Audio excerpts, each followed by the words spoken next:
Chapter 22. The Greening. Once the injured had been taken care of in makeshift shelters, everyone gathered around Crysta and Zak. "You risked your life for all of us, Crysta," said Ash, proudly hugging his daughter. "Magilune was right," sighed Elwood, tugging his singed beard. "We must remember the old powers. Knowledge must never be lost." "Don't forget, it was Zak who stopped the machine," said Crysta. Gyps agreed that without Zak, they wouldn't have had a chance. "We're lucky to have you with us." But Zak told them he couldn't stay. He told them he had to go back to his own world to make sure no one ever tried to destroy their rainforest again. There's a part of me that really wants to stay. There's a part of you that will always stay. Crysta pointed to the new strangler fig tree, and they watched flocks of noisy parrots and other birds move into the tree and build new nests. They laughed at Queenie, flapping around all high-rise. She was moving her nest up a few branches away from Blackbeak's perch. "You're going to miss the food he drops," said Greenie, who was curled up around his favorite branch, nursing his wounded tail. "Go photosynth yourself!" squawked Queenie, cleaning out her nest. "At least it will be more peaceful without that loud beak hanging over me." "FernGully will be back to normal faster than we think," said Crysta, smiling. Pips flew down beside them. When he found out Zak was leaving, he was genuinely sorry. He'd seen firsthand how Zak had risked his life for them all. Zak had proved himself to be a true friend. Zak had also made Pips realize how much he loved Crysta, so much so that now he wanted to learn and practice the old powers too. Pip stepped forward and hugged Zak. "We're going to miss you. You might be a human, but you're a good one." "Thanks," laughed Zak, touched by Pip's open display of friendship. Keep the stereo, dude. Thanks, dude. Hey, he's not going Oh, already. he was a nice guy. Blackbeak flapped overhead and called to Crysta. "Honeyberry, I've just seen 2 more humans in Sleepy Hollow, and they're wandering around in circles." "Ralph and Tony," said Zak, remembering the 2 men who'd been driving the leveler. "I'll have to find them." Blackbeak offered him a lift, and Crysta said she'd fly as far as Sleepy Hollow with them. Everyone waved goodbye to Zak, saying they'd hope he'd come back one day. When they flew into Sleepy Hollow, Crysta was relieved to see that little hoop was still standing. Some of its branches were missing, but it was bristling with life. It hadn't grown into the tallest tree, and it didn't look very strong, but it was certainly one of the happiest looking trees in the forest. Stoneface, who was covered in leaves and dirt, looked happy too. Blackbeak showed them where the 2 men were stumbling around Sleepy Hollow. Watching them, Crysta knew it was time for Zak to join his own kind. "They aren't so bad," said Zak. "They just don't understand why this forest is so special." "They'll learn," said Crysta. "but not even the old powers permit us to tamper with free will. Everyone can learn to see things differently, but only when they want to." "I wish I was as positive as you," he said, full of admiration. "Don't forget the magic we share. Said Crysta, handing him a seed from her pouch. And remember, the magic grows when it's shared." Remember, Zak. Remember everything.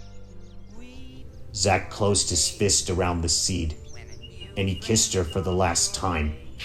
It was a kiss of love and friendship, and there were tears in his eyes as he walked away. Crysta raised her arm and softly chanted, What was done, now undo. Return you to the form that's true. Goodbye, Zak. Friends always tell you goodbye. With every step Zak took, he grew taller. Ralph and Tony were amazed and delighted to see him, and were only too happy to follow him out of Sleepy Hollow. As they walked through what was left of the forest, Zak discovered that the tiny things he noticed before were now blurred, and many of them disappeared from sight altogether. They passed Old High Rise, but all he could see were flocks of birds sitting in the branches. He couldn't see the fairies and elves all around him, but he could feel their presence. He stepped over a twisted chunk of metal and stared at the wingtip sticking out from under it. He lifted up the metal plate, and there in a dugout burrow lay Batty Coda.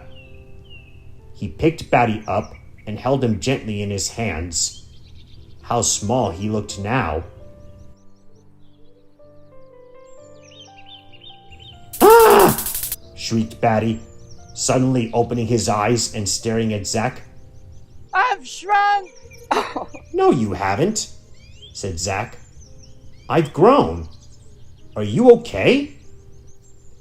I guess so, muttered Batty, shaking his head and looking around him. Are you sure? I'm positive, grinned Batty. Zak opened his hands and Batty flew away. Zak! What happened here? Ralph asked, standing dazed amid the remains of the leveler and staring up at the torn canopy. Zak didn't know what to say as he looked at the ravaged forest. So he took the seed Crysta had given him and planted it. I will remember. As he walked away, he didn't look back, for he started the long journey back to his own world. Guys, things have got to change. Crysta, help it grow.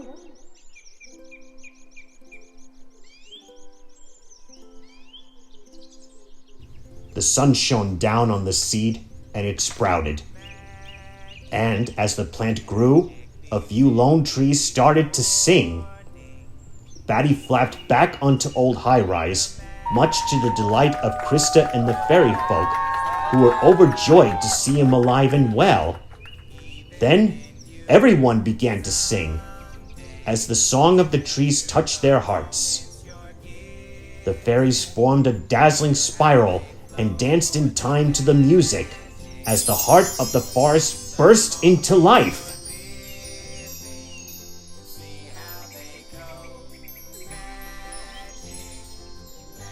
Crysta emerged from the spiral of fairies and streaked towards the sky. She twisted and turned and dived to the forest floor in a stunning display of aerobatics. She flew like she'd never flown before. The singing grew louder, the greenery spread, and Crysta glowed with happiness. Pips joined her, and they danced in the sunshine. Is it time for the party? Shouted Granny Belladonna, poking her head out of Old High Rise. Yes, shouted the fairy folk. It's time to celebrate the greening. Groovacious, bleeped Batty, dropping off his branch and joining the fairies in their celebration dance. The end.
Ladies and gentlemen, this is Son of Herodotus, thanking everyone for joining me on this special narration of FernGully, written by Diana Young, in honor of the 30th anniversary of FernGully, The Last Rainforest, released in 1992, featuring the voices of Samantha Mathis as Crysta, Christian Slater as Pips, Jonathan Ward as Zak, Tim Curry as Hexxus, Grace Sabrinsky as Maggie Loon, and last but definitely not least, Robin Williams as the voice of Batty Coda.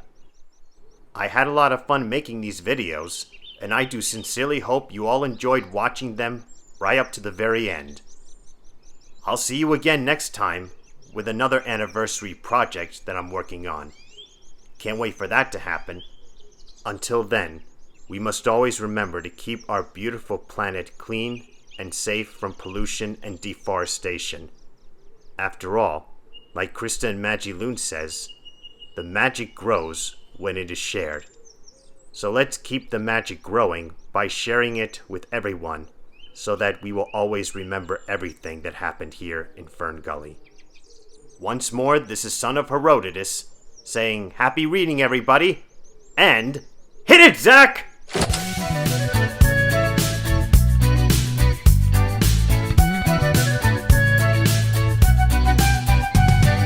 Once upon a time, my life was tubular. Next thing I know, I'm 3 inches tall. I met a cute fairy, she made me nervous. She gave me a tour of her rainforest. This is FernGully in the land down under, full of magic and wonder. Can't you hear both the rain and thunder? We better run, we better take cover.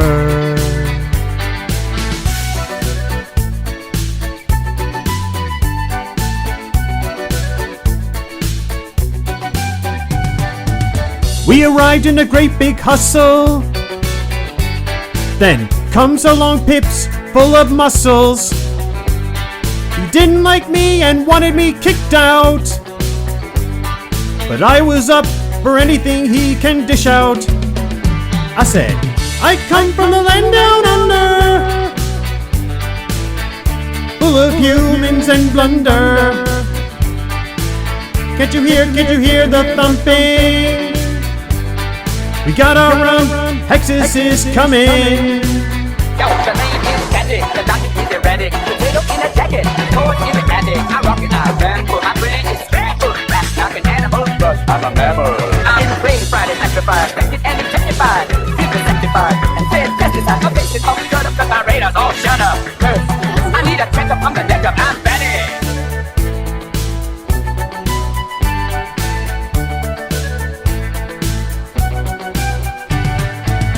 Crysta and I saved the day.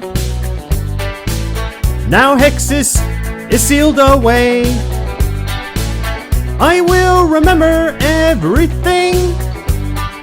Now it's time to celebrate the greening. This is FernGully in the land down under. Yeah, yeah, full of magic and wonder. Can't you hear both the rain and thunder? Oh yeah, you better run, you better take cover. Yeah, this is FernGully in the land down under. Oh yeah, full of magic and wonder. Oh yeah, can't you hear both the rain and thunder? You better run, you better take cover. This is FernGully in the land down under. Yeah, yeah, full of magic and wonder. Can't you hear both the rain and thunder? Oh yeah, you better run, you better take cover. This is FernGully in the land down under. Oh yeah, full of magic and wonder. Yeah, can't you hear both the rain and thunder? You better run, you better take cover. Yeah, FernGully in the land down under. full of magic and wonder. Can't you hear both the rain and thunder? Oh yeah, you better run, you better take cover. Oh yeah, yeah.